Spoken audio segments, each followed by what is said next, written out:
Hi, my name is Giselle Perez, and I'm a clinical health psychologist and behavioral scientist at the Mass General Harvard Medical School. And I'm here to talk to you today about adolescents and young adults and their perspectives of going through a diagnosis of cancer and cancer treatment. This is a group that I sincerely enjoy working with, and I'm committed to identifying strategies to improve their overall emotional and physical health outcomes and quality of life. So I'm thankful to be here. I'm thankful to Survivor Journeys for this invitation to present this topics to you today. So I'm going to go ahead and start. I'll share my screen. All right. So let's get started. All right.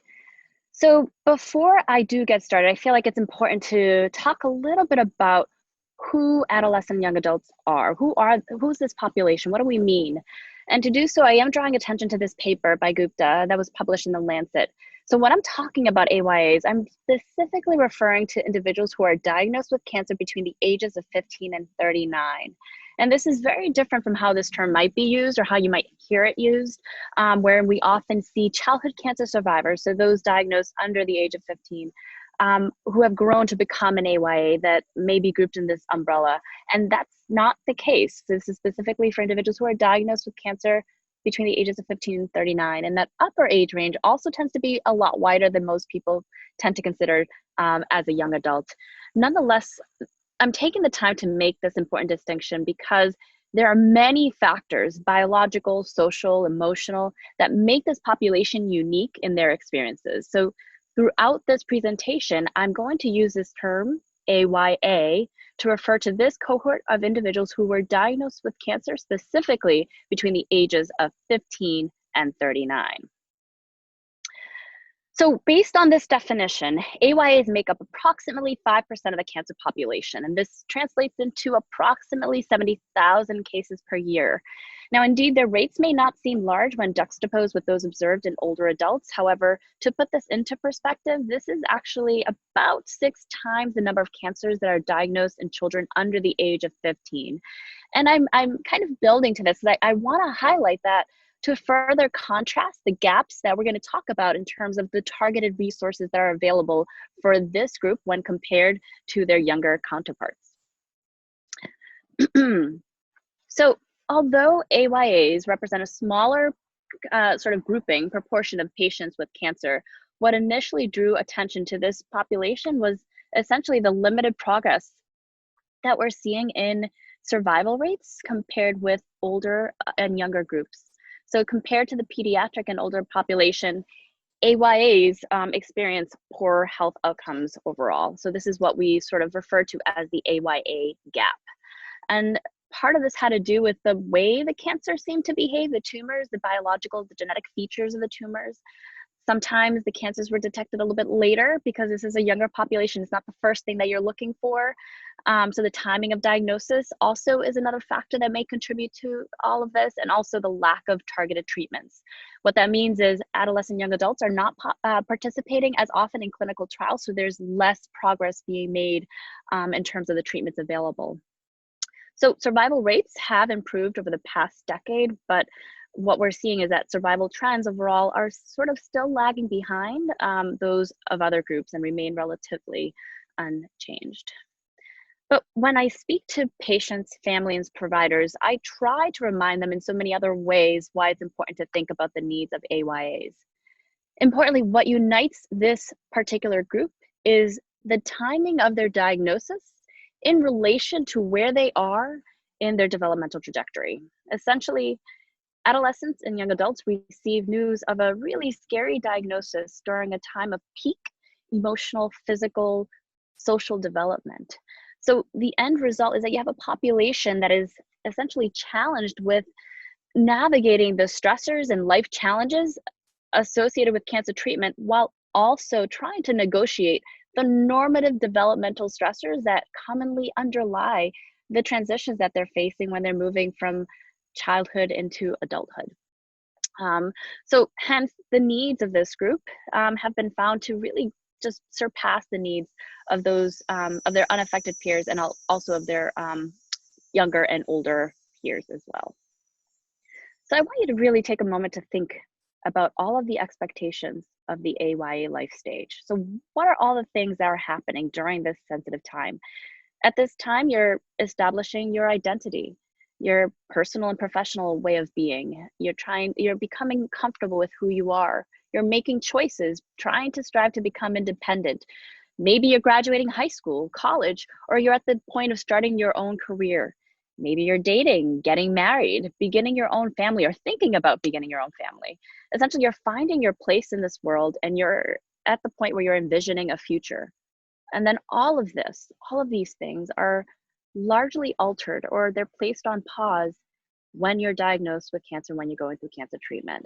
And then AYAs are forced to manage these demands and make life decisions, all the while having limited coping and decision making kind of abilities.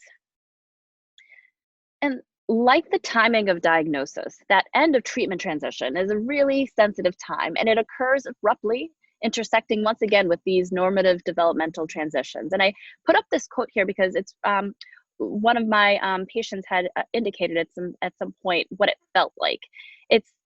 I say it over and over again. It's that transition from having cancer to not having cancer that is really strange. It's like, okay, I have cancer today, and then you come home and you're like done. So that just highlights how shocking. How do you make sense of that life experience, especially when you don't have others who can relate? So when treatment ends, AYAs are forced to re-enter a life that has been transformed by their cancer experience. They may become aware more so of missed life opportunities as they try to connect with their peers. Physical after effects of treatment, such as pain or fatigue, which are actually quite common, may interfere with their efforts to resume social work, other activities, school activities. Making life decisions, big or small, becomes an impossible task as you're struggling to try to find the right or the perfect choice when we know that that's not always possible. There's a desire to catch up at work, for instance, and this desire to catch up is also met with the opposing impulse of wanting to live life fully for not really knowing what tomorrow brings. So as an AYA, the best way I can describe it is feeling like you're traveling on this well-planned trip and then suddenly your GPS stops working and you no longer know where it is that you're going. And then you're forced to do this alone, or at least it feels that way. Despite many reporting having a lot of family and social support, AYAs often feel isolated in their experiences. They may have difficulty sometimes separating themselves from the cancer experience, feeling alone with their fears, while others are sort of urging them to go on. They often get the congratulations, you're done. And the common response my patients often say is, well, I didn't earn this. So how do I take that? Connecting with others can also be harder. And it's not for a lack of empathy, but rather a difficulty relating with maybe some of the small stuff. There's a sense of wanting to be understood in terms of the experiences, but not pitied. There's actually a decreased tolerance in the sense of others who might be pitying them because it's not sort of the attention that they want nor need. There's also a sense of guilt that happens with sort of not having, again, the right reaction or the normal reaction. So for instance, I had one AYA who felt bad because she felt jealous that a close friend of hers shared news of her pregnancy. And sort of in discussing this AYA was one who got diagnosed with cancer right before she got married, and sort of this aspect of having children was essentially put on hold. Now, importantly, I do want to kind of call attention to the fact that it's not just the cancer, but in fact, it's really everything else. When you talk to an AYA, not everything revolves around cancer, but rather how the cancer experience may have, again, interrupted all the things that they had wanted and anticipated in their life journey. So AYAs, and if you ask providers, they're a resilient group. This doesn't take away from the fact that this group, again, is now they're now facing the challenges of normative development as their unaffected peers, but this is now colored by the cancer experience. So think about, again, all of the developmental milestones that I outlined, the social, the familial stressors that any AYA may experience. They're all driven to excel, if not even more. Um, and it's this aspect of having missed life opportunities and added worries that are sort of brought about by the experience of having cancer that others can't quite understand. And then when we talk about stress, well, I don't really have to go very far to highlight some of the key events that are impacting our group. These are all, again, colored by the cancer experience. In a sense, they're observing the world through a new set of lens, one that is sort of now tainted with a bit of uncertainty and self-doubt. So COVID-19, right? For instance, that idea that triggers worry for all, right? But for our AYAs, it might actually also trigger worries of cancer recurrence. Fears about returning to work and getting exposed might delay their desire to go back in a way that others might not sort of be able to comprehend. There's a sense of frustration that many experience because it further delays their goals. For instance, an AYA that I had talked about who wanted to have children and now is sort of thinking maybe now's not the time because of COVID-19. There's also a sense of ethical conflicts that some may face with wanting to have children in this environment. Yet at the same time, they're grappling with wanting to have a legacy behind and a way to make a change. There's this issue of social media, which is huge in this population, but that also kind of impacts that transition into post-treatment survivorship because it reinforces this belief that's unhelpful that one is failing as a person when they're comparing to themselves to maybe what they see on Instagram. So it's completely natural for AYAs to experience some difficulty navigating these topics on top of their age-specific concerns. Now, there are several large domains that are critically impacted by the cancer experience. I'm not going to be able to touch on all of these today, but there are a few that I do want to make sure we talk about. And the first one being fertility. So having children can be considered a major life milestone for many individuals, in particular for AYAs. And if you ask and you look at the literature, a large majority do want to have children, or at least they want to have the right to decide, an option. It's not unusual to find someone in their 20s, for instance, with their newly recognized desire to have a child, when in comparison to their peers, that's sort of way far out of their peers' mind. But again, it's sort of this impact, this idea of how life has changed and sort of looking at life in a fast forward way. Similarly, you might have on the other end of the spectrum another AYA who's living with a curable disease who has a longing to care for a child with their remaining time. Despite these fundamental drives, many AYAs lack awareness of the impact that cancer treatment may have on their ability to have a child. Many don't report having these conversations with their doctors. And actually, I think that it's about upwards of 90% report lacking any or enough information to make a decision about their fertility preservation. Others feel forced to make a decision about their fertility, feeling not so well prepared. And we see that younger women in particular are at highest risk for lacking this information. And this loss of fertility, again, one that may not necessarily be discussed and leads to a sense of isolation, can be viewed as a failed milestone as an AYA, with studies reporting that AYAs who sort of have this quote unquote failed milestone experiencing a sort of an extended period of grief that can last for many years.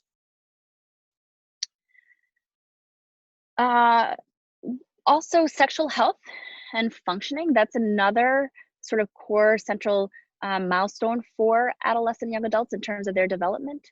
Much of the AYA life stage is spent developing and growing comfortable with one's sexual identity, as well as creating strong and intimate relationships.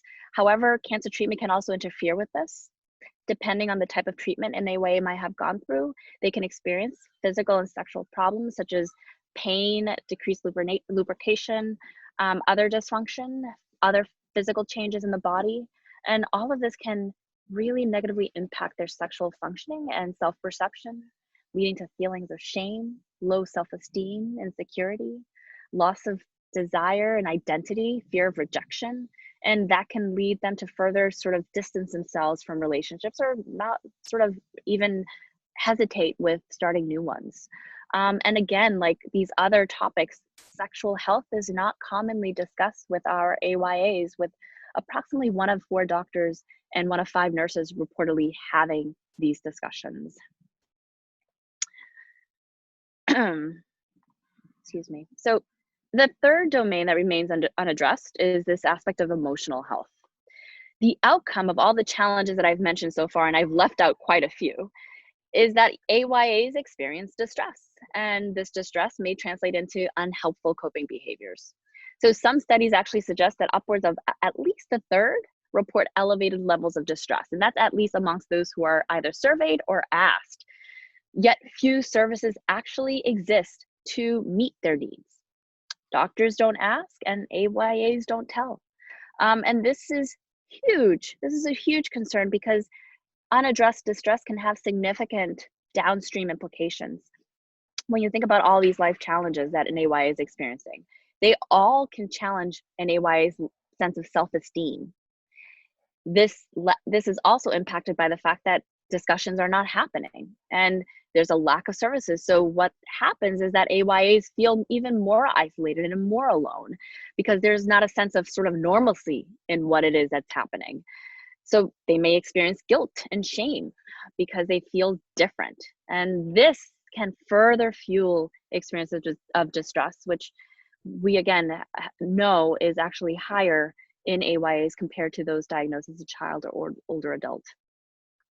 Now, while the life changes AYAs experience may challenge their sort of sense of self, the lack of discussion and the lack of services is a big key point for why there's this sense of isolation.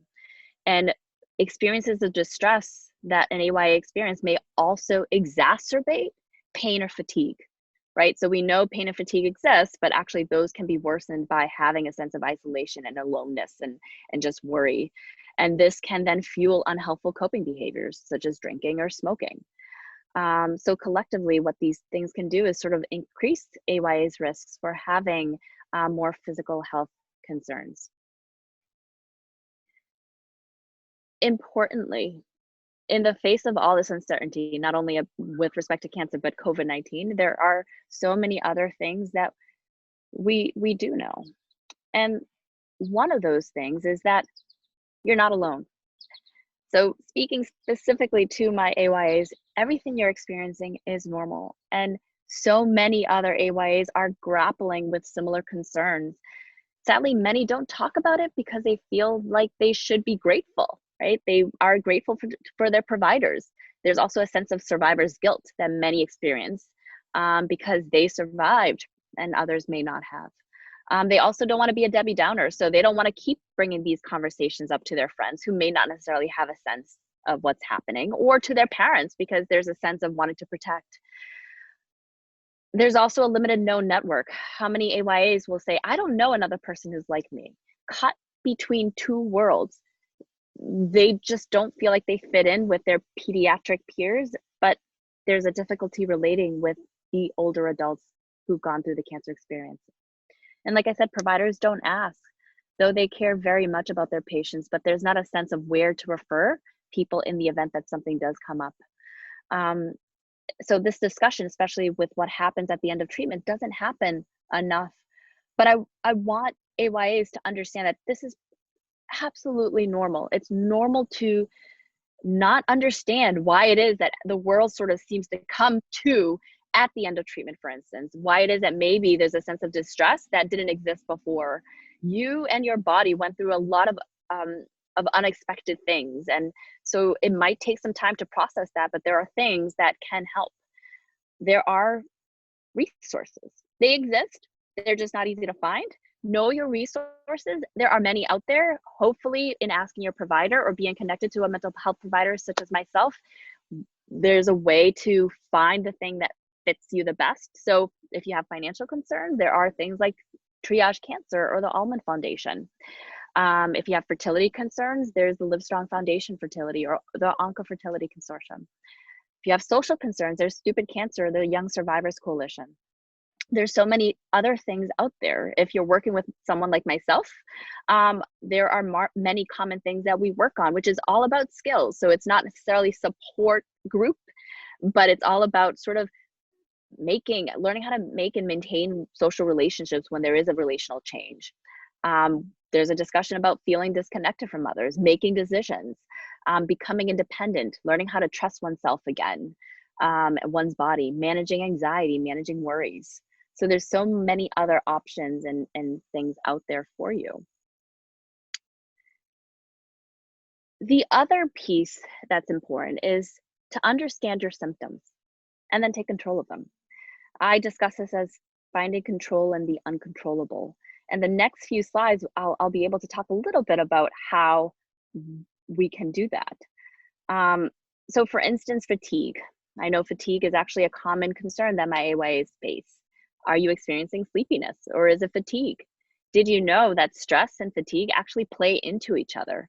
Any worry, cancer or not cancer related, can actually make your fatigue worse. And what we know is that it's not necessarily the fatigue itself that is going to lead to elevated levels of distress, but rather the extent that fatigue interferes with our ability to resume life as we know it. So part of the work is understanding what are your fatigue signals? And then on those days that you're feeling large amounts of fatigue, how can you break down the activities that you want to do in a way that makes them manageable but doesn't lead to burnout, especially on those days when you're maybe having a low fatigue day. So it's basically pacing. The other piece is physical symptoms. Are you struggling with physical symptoms like pain or stomach cramps? Do these symptoms trigger worry about recurrence, as they do for many of my patients?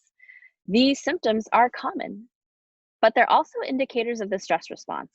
So if you think about it, worry or worry thoughts actually sets off our body's alarm system in the same way as if you were in a car accident or you've gotten in a big fight with a friend or a loved one. All the symptoms are actually the same: the heart racing, the tension, the stomach aches. This is your body's way of trying to help you in order to keep you safe from danger.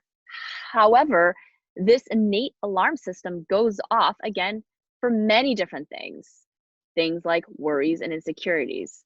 And this alarm system, although it's our body's way of trying to help us, it doesn't necessarily feel good, and it mimics a lot of the symptoms that we may experience during and after cancer treatment.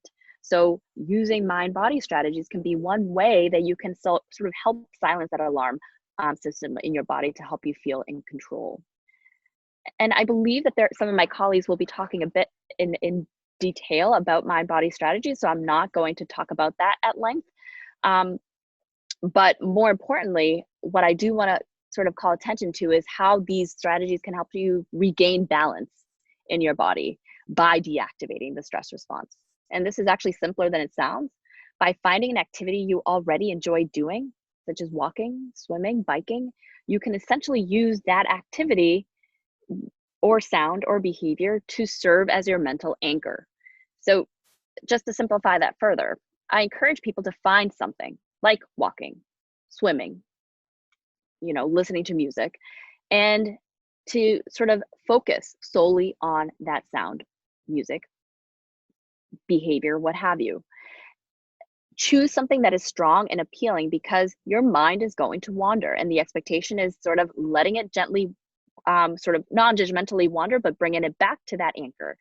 The best way to put it is sort of like thinking of a boat on water. Like your thoughts, the waves may try to slowly push the boat out to sea. However, that anchor is going to pull that boat back, and it's going to hold that boat in place. And that's the same idea with your thoughts. Your thoughts are going to wander. You're not failing when you're doing these activities, but as soon as it happens, non-judgmentally bring your mind back to the anchor that you've chosen, be it walking, swimming, and that process that's repeated. So mind wanders, bring it back. That process is what ultimately will help deactivate that stress response in your body, which will then help you feel sort of in a sense of balance amidst the chaos. The next strategy I want to sort of encourage you to think about is to be mindful of how you speak to yourself. We don't realize how powerful our words are. They can have a significant impact on how we feel and what it is that we do. And again, our words can set off our alarm system in our body, making it difficult to think clearly because we're thinking with our emotional mind as opposed to more of a centered mind. So when you're feeling down, worried, frustrated, ask yourself, what is the self-talk that you're engaging in? Are you being critical of yourself? Would you talk to your friend that way?